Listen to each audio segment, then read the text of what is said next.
Hello বন্ধুরা, welcome back to my channel. নতুন একটা রেসিপির সঙ্গে তোমাদের আবারও স্বাগত।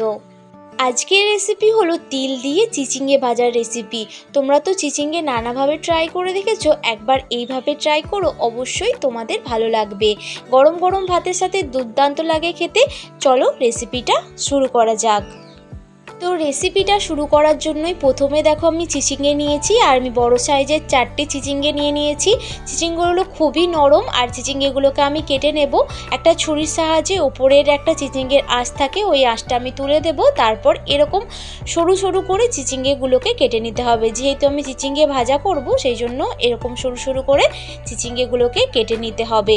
এরপর চিচিঙ্গেগুলোকে লবণ হলুদ দিয়ে ভালো মতো মাখিয়ে রাখতে হবে। লবণ হলুদ দিয়ে মাখিয়ে রাখার কারণ হলো চিচিঙ্গের মধ্যে থাকা এক্সট্রা জল, সেই জলটা অনেকটা বেরিয়ে যায়, আর চিচিঙ্গে ভাজার সময় অনেক সুবিধে হয় জলটা বেরিয়ে গেলে। ওই জন্য আগে থেকে নুন হলুদ দিয়ে ভালো মতো ম্যারিনেট করে রেখে দিতে হবে 15 মিনিটের জন্য। তো লবণ হলুদ দিয়ে আমি চিচিঙ্গেটাকে ভালো মতো মেখে নিচ্ছি।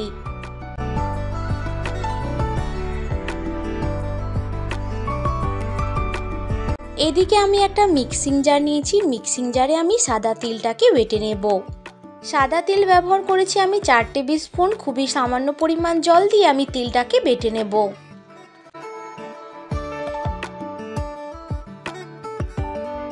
তিলটা দেখো ভালো মতো বাটা হয়ে গেছে, আর একটা চামচের সাহায্যে তোমাদের দেখিয়ে দিচ্ছি তিলটা কেমন বাটা হয়েছে। আমি খুব পাতলা করে বাটিনি, এরকম করে তোমরা তিলটাকে বেটে নেবে।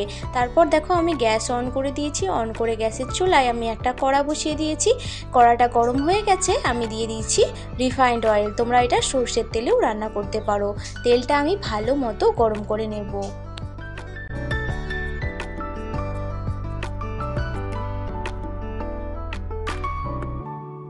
তেলটা ভালো মতো গরম হয়ে গেছে। এরপর আমি ফোড়ন হিসেবে কালো জিরে দিয়ে দিলাম। কালো জিরেটাকে আমি একটু ভেজে নেব। ফোড়নটা ভাজা ভাজা হয়ে গেছে। এরপর নুন হলুদ দিয়ে মেখে রাখা চিচিঙ্গেটাকে আমি দিয়ে দিচ্ছি।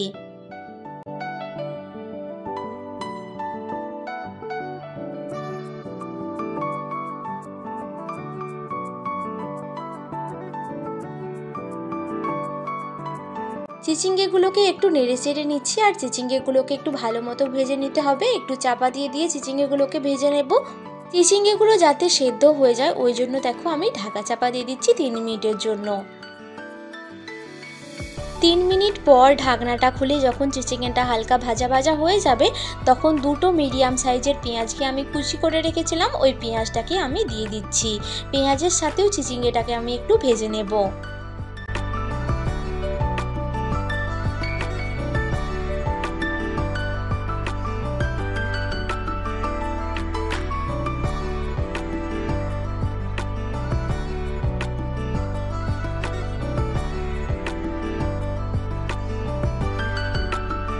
চিচিঙ্গের সঙ্গে পেঁয়াজটাও যাতে ভালো করে ভাজা হয়ে যায়, ওই জন্য দেখো আমি ঢাকনা চাপা দিয়ে দিচ্ছি 2 মিনিটের জন্য।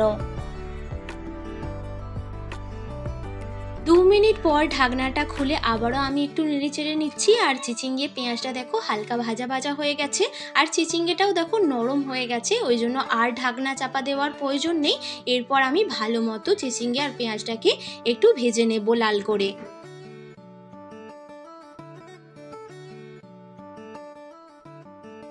চিচিঙ্গেটা দেখো ভাজা ভাজা হয়ে গেছে, আর হালকা বাদামি কালারও চলে এসেছে। এই সময় আমি বেটে রাখা তিলটাকে আমি দিয়ে দেব। তিলটা দিয়ে এবার চিচিঙ্গেটাকে আমি ভালো মতো ভেজে নেব।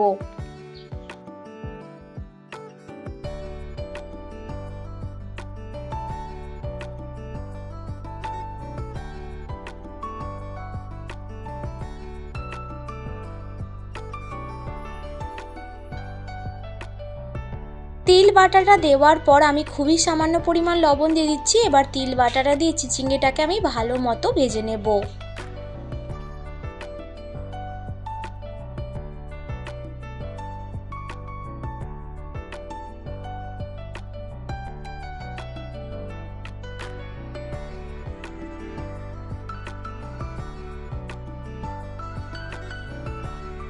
তিল দিয়ে চিচিঙ্গে ভাজাটা যে খুবই ঝুরঝুরে হবে সেরকম কিন্তু নয়, একটু মাখো মাখো হবে।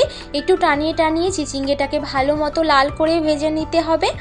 সত্যি কথা বলতে গরম গরম ভাতের সাথে দুর্দান্ত লাগে খেতে। তিল বাটা দিয়েই চিচিঙ্গে ভাজার রেসিপিটা তোমরা একবার বাড়িতে ট্রাই করো, অর্ধেক ভাত এইটা দিয়েই শেষ হয়ে যাবে। তো তোমরা একবার বাড়িতে ট্রাই করো। আর দেখো, কথা বলতে বলতে দেখো চিচিঙ্গেটাকে প্রায় লাল লাল করে ভাজা হয়ে গেছে আর একদম তৈরি হয়ে গেছে তিল দিয়ে চিচিঙ্গে ভাজার এই দুর্দান্ত রেসিপি। তো তোমরাও বাড়িতে একবার ট্রাই করো, আশা করছি তোমাদের ভালো লাগবে।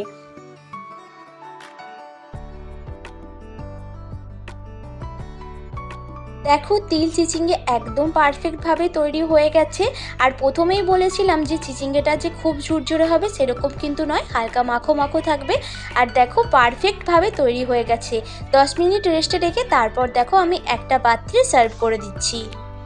তো বন্ধুরা তোমরা অবশ্যই একবার বাড়িতে ট্রাই করো, আর ট্রাই করে অবশ্যই আমাকে কমেন্ট করে জানিও যে কেমন হয়েছে রেসিপিটা। যদি ভালো লাগে একটা লাইক কমেন্ট শেয়ার করে দিও। আর যারা নতুন বন্ধুরা আমার ভিডিওটা দেখছো তারা অবশ্যই আমার চ্যানেলটা সাবস্ক্রাইব করে পাশে থাকা বেল আইকনটা প্রেস করে দিও। যারা ভিডিওটা দেখছো তোমাদের এতটা মূল্যবান সময় আমাকে দেওয়ার জন্য অসংখ্য ধন্যবাদ। সবাই ভালো থেকো, সুস্থ থেকো আর নিজেদের খেয়াল রেখো। দেখা হবে অন্য একটা ভিডিওর সাথে। তোমরা সকলে ভালো থেকো। আজকের মতো টাটা সবাইকে।